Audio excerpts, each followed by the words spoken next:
కుర్రాడు సరదాగా తన వెంట్రుకను ఎదురుగా ఉన్న పెట్టెలో వేస్తాడు. అయితే ఈ వెంట్రుక పెద్దగా మారి ఆ పెట్టెలో ఉన్న రాజ్యంలో వెళ్లి పడుతుంది. దీంతో వీళ్ళు దేవుడే పైనుండి వీళ్ళకు సందేశం ఇస్తున్నాడని అనుకుంటారు. అయితే కొద్దిసేపటి క్రితం ఈ కుర్రాడు తన ఇంట్లో ఉన్న చెక్క పెట్టెలో నుండి విచిత్రమైన శబ్దాలు రావడం గమనిస్తాడు. దీంతో ఇతడు ఈ పెట్టె తెరిచి ఏముందా అని చూస్తాడు.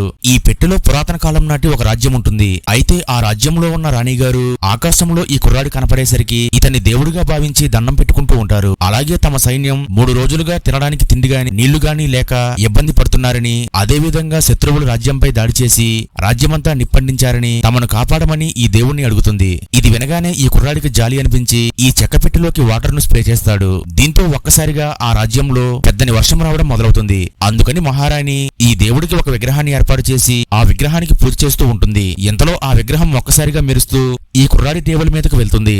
అప్పుడు ఈ కుర్రాడు ఈ విగ్రహాన్ని భూతద్దంలో చూసి ఇది చాలా బాగుందని అనుకుంటాడు.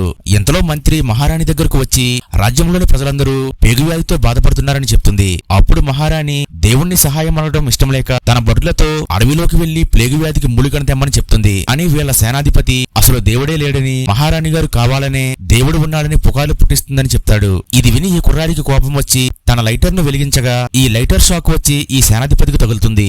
తర్వాత ఏమైందో తెలియాలంటే వీడియోని లైక్ చేయండి.